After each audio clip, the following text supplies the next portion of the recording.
21. Dalam konteks peraturan akademik perguruan tinggi, bagaimana tanggung jawab dosen dalam menjaga integritas akademik di lingkungan kampus harus diwujudkan secara efektif? A. Memberikan sanksi kepada mahasiswa yang terlambat menyerahkan tugas. B. Menjaga komunikasi yang baik dengan pimpinan fakultas. C. Melakukan pengawasan ketat terhadap ujian dan tugas akhir mahasiswa. D. Melaporkan hasil penelitian yang sesuai dengan harapan sponsor penelitian. E. Mengadakan seminar internal untuk meningkatkan reputasi akademik pribadi.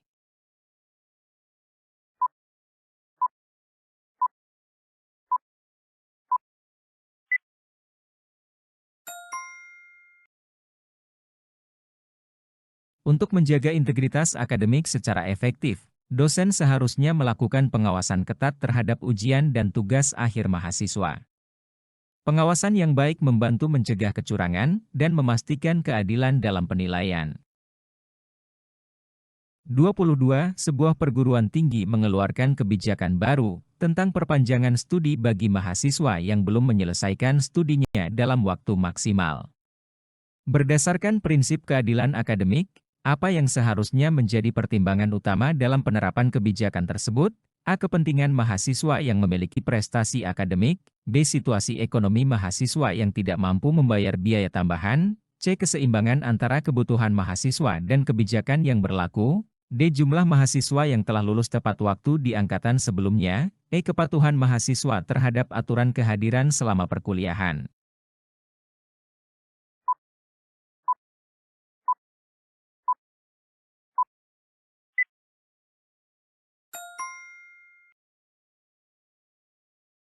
Dalam penerapan kebijakan perpanjangan studi, pertimbangan utama seharusnya keseimbangan antara kebutuhan mahasiswa dan kebijakan yang berlaku. Ini memastikan bahwa keputusan adil dan mempertimbangkan berbagai faktor yang mempengaruhi mahasiswa. 23. Seorang dosen menemukan bahwa beberapa mahasiswa dalam satu kelas mengajukan laporan proyek yang sangat mirip, mengindikasikan plagiarisme. Berdasarkan peraturan akademik, apa tindakan yang paling tepat yang harus diambil dosen tersebut? A. Membatalkan semua nilai mahasiswa tersebut dan meminta mereka mengulang kursus. B. Memberikan teguran kepada seluruh mahasiswa dalam kelas. C. Melaporkan kejadian tersebut kepada dekan fakultas untuk investigasi lebih lanjut. D. Memberikan nilai berdasarkan upaya mahasiswa, tanpa mempertimbangkan plagiarisme. E. Membuat kebijakan internal untuk memperketat aturan pengumpulan tugas.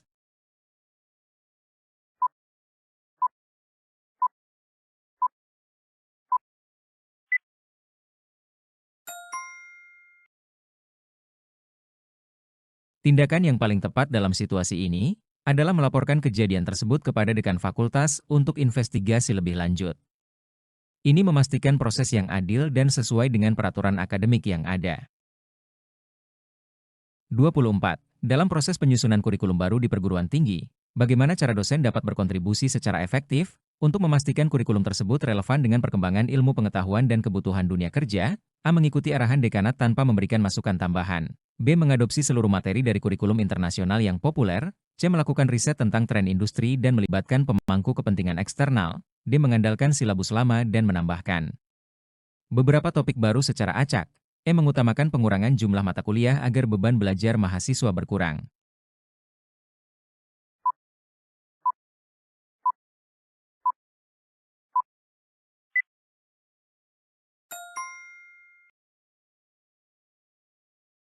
Dosen dapat berkontribusi secara efektif dengan melakukan riset tentang tren industri dan melibatkan pemangku kepentingan eksternal.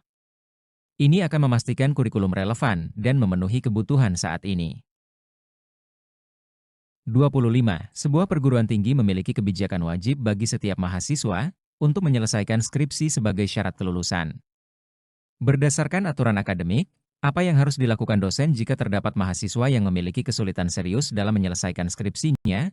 A. Mengarahkan mahasiswa tersebut untuk mengulang seluruh proses penelitian. B. Memberikan kelonggaran waktu tanpa memberikan bimbingan tambahan. C. Menyusun modul belajar tambahan untuk membantu pemahaman mahasiswa. D. Mendorong mahasiswa untuk mencari bantuan eksternal dari lembaga penelitian lain. E. Mengubah syarat kelulusan untuk mahasiswa tersebut sesuai dengan kondisinya.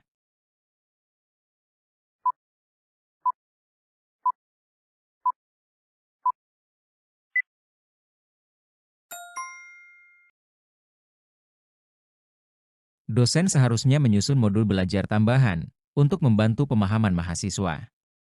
Ini akan memberikan dukungan konkret dan membantu mahasiswa mengatasi kesulitan mereka dalam menyelesaikan skripsi. 26. Dalam pembelajaran berbasis proyek, mahasiswa diharapkan untuk mampu menyelesaikan masalah nyata. Prinsip pembelajaran manakah yang paling mendukung pendekatan ini? A. Kemandirian belajar, B. Pembelajaran aktif, C. Keterkaitan antar disiplin ilmu, D. Pembelajaran kolaboratif, E. Penilaian formatif.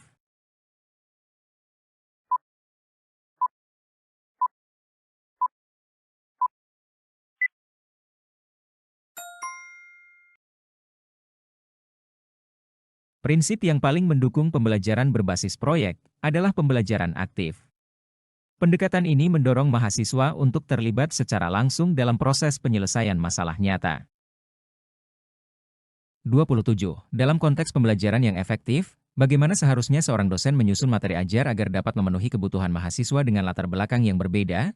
A. Menggunakan satu metode pengajaran yang sama untuk semua. B. Menyediakan berbagai sumber belajar yang fleksibel. C. Memfokuskan pada pembelajaran teoritis tanpa praktik. D. Mengabaikan umpan balik dari mahasiswa. E. Menerapkan metode ceramah secara eksklusif.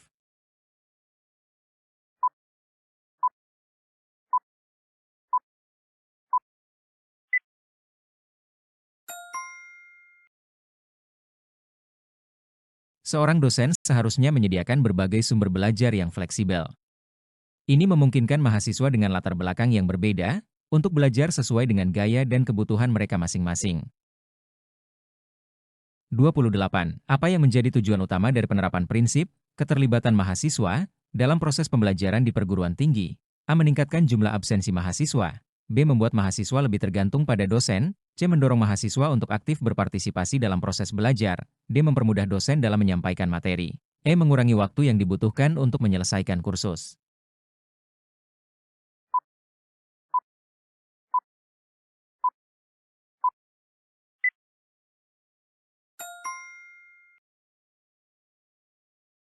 Tujuan utama dari penerapan prinsip keterlibatan mahasiswa dalam proses pembelajaran di perguruan tinggi adalah mendorong mahasiswa untuk aktif berpartisipasi dalam proses belajar. Keterlibatan ini membantu meningkatkan pemahaman dan retensi materi. 29. Dalam pembelajaran yang berorientasi pada hasil, dosen harus memperhatikan tujuan pembelajaran. Apa yang seharusnya menjadi fokus utama dosen ketika merancang tujuan pembelajaran? A. Menyusun tujuan yang kompleks dan sulit dipahami. B. Mengutamakan penilaian akhir semata. C. Mengabaikan kebutuhan mahasiswa. D. Fokus pada pengajaran teori tanpa aplikasi. E. Memastikan tujuan dapat diukur dan realistis.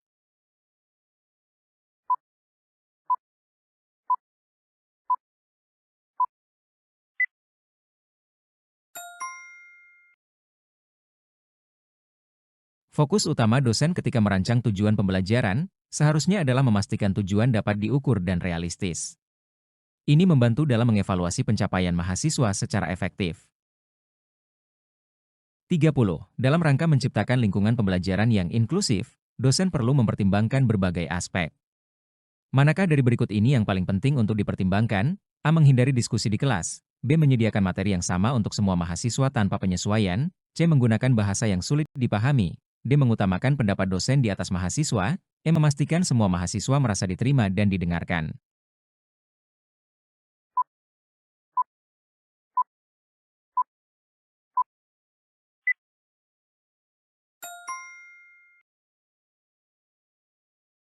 Dalam menciptakan lingkungan pembelajaran yang inklusif, aspek yang paling penting untuk dipertimbangkan adalah memastikan semua mahasiswa merasa diterima dan didengarkan. Hal ini membantu menciptakan suasana yang mendukung keberagaman dan partisipasi aktif. 31. Apa yang menjadi tantangan utama dalam mengintegrasikan teknologi informasi dalam pembelajaran di perguruan tinggi? A. Tingginya biaya pengadaan perangkat keras. B. Kurangnya minat mahasiswa terhadap teknologi. C. Kesulitan dalam merancang kurikulum berbasis teknologi. D. Ketidakpastian dalam evaluasi hasil belajar. E. Keterbatasan akses internet di kampus.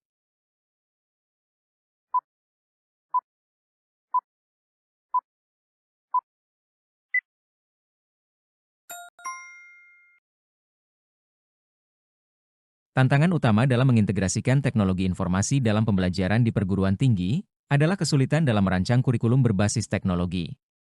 Mendesain kurikulum yang efektif dengan integrasi teknologi memerlukan pemikiran yang cermat dan penyesuaian terhadap metode pengajaran yang ada. 32.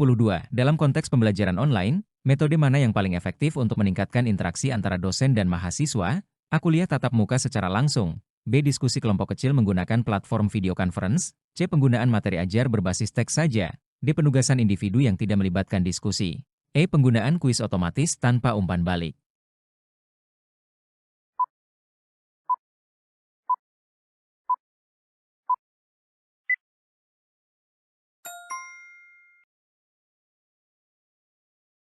Metode yang paling efektif untuk meningkatkan interaksi antara dosen dan mahasiswa dalam konteks pembelajaran online adalah diskusi kelompok kecil menggunakan platform video conference. Metode ini memungkinkan interaksi langsung, diskusi yang lebih mendalam, dan kolaborasi antara mahasiswa dan dosen. 33. Teknologi apa yang dapat digunakan untuk meningkatkan pengalaman belajar mahasiswa dalam pembelajaran berbasis proyek, project-based learning, A. Sistem manajemen pembelajaran saja, B. Alat kolaborasi online seperti Google Workspace, C. Hanya media sosial untuk diskusi, D. Penggunaan email untuk komunikasi, E. Software pengolah kata saja.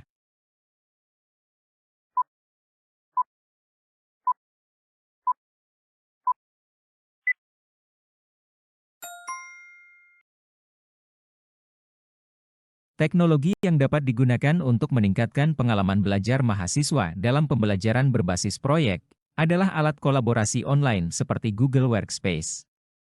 Alat ini memungkinkan mahasiswa untuk bekerja sama secara efisien, berbagi dokumen, dan berkomunikasi dengan mudah selama proyek berlangsung.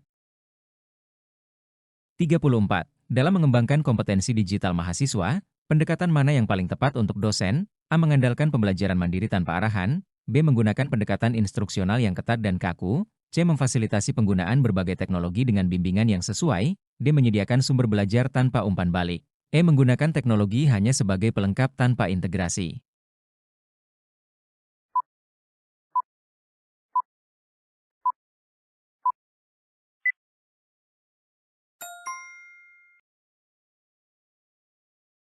Pendekatan yang paling tepat untuk dosen dalam mengembangkan kompetensi digital mahasiswa adalah memfasilitasi penggunaan berbagai teknologi dengan bimbingan yang sesuai. Pendekatan ini memungkinkan mahasiswa untuk belajar dengan lebih efektif sambil mendapatkan dukungan yang diperlukan. 35. Apa peran penting analisis data dalam proses pembelajaran di perguruan tinggi yang memanfaatkan teknologi informasi? A. Mengurangi waktu yang dihabiskan untuk mengajar.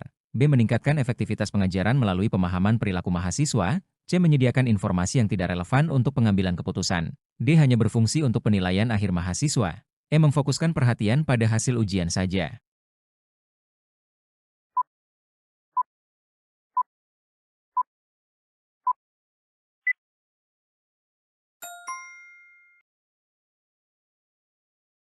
Peran penting analisis data dalam proses pembelajaran di perguruan tinggi yang memanfaatkan teknologi informasi adalah meningkatkan efektivitas pengajaran melalui pemahaman perilaku mahasiswa. Analisis data membantu dosen memahami kebutuhan dan tantangan mahasiswa, sehingga pengajaran dapat disesuaikan dengan lebih baik. 36. Dalam penilaian hasil belajar, pendekatan yang menekankan pada penilaian proses dan hasil yang berkelanjutan, serta memberi umpan balik untuk perbaikan diri mahasiswa dikenal sebagai A. Penilaian sumatif, B. Penilaian formatif, C. Penilaian diagnostik, D. Penilaian otentik, E. Penilaian kinerja.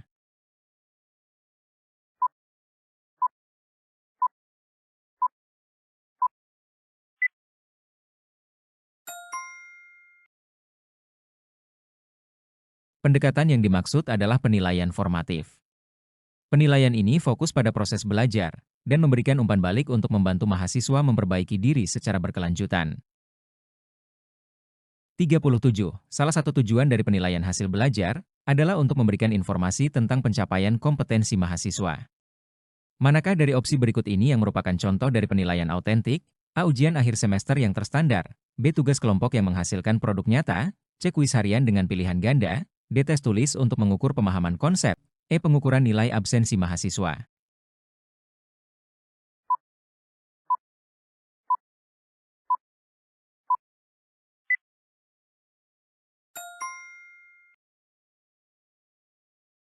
Contoh dari penilaian autentik adalah tugas kelompok yang menghasilkan produk nyata. Penilaian autentik berfokus pada penilaian kemampuan mahasiswa dalam konteks dunia nyata, yang mencerminkan penerapan pengetahuan dan keterampilan yang relevan. 38. Dalam konteks penilaian hasil belajar, konsep validitas berkaitan dengan A. Ketepatan pengukuran hasil belajar mahasiswa, B. Konsistensi hasil pengukuran dari waktu ke waktu, C. Kemudahan soal dalam memprediksi kemampuan mahasiswa, D. Kepuasan mahasiswa terhadap proses penilaian, E. Kesesuaian antara tujuan pembelajaran dan instrumen penilaian.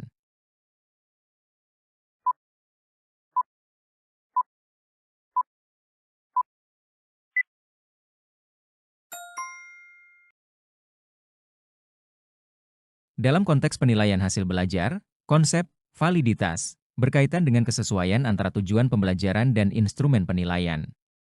Validitas mengukur sejauh mana instrumen penilaian dapat mengukur apa yang seharusnya diukur sesuai dengan tujuan pembelajaran. 39. Dalam merancang instrumen penilaian, seorang dosen perlu mempertimbangkan aspek-aspek tertentu. Di antara pilihan berikut, manakah yang paling penting untuk memastikan instrumen penilaian dapat digunakan secara efektif? A. Tingkat kesulitan soal, B. Waktu yang tersedia untuk ujian, C. Relevansi instrumen dengan kompetensi yang diukur, D. Jumlah soal yang harus disiapkan, E. Format jawaban yang bervariasi.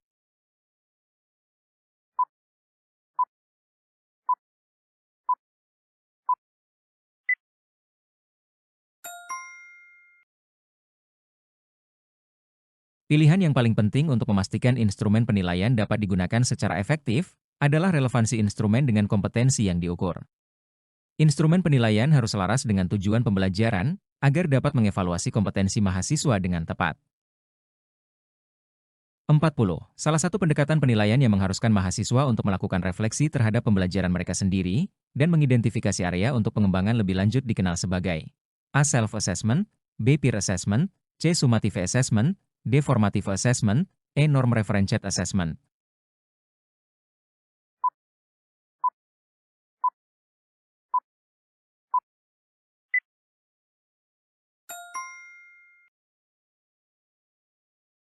Pendekatan penilaian yang dimaksud adalah self-assessment. Ini mendorong mahasiswa untuk merenungkan pembelajaran mereka dan mengidentifikasi area yang perlu dikembangkan.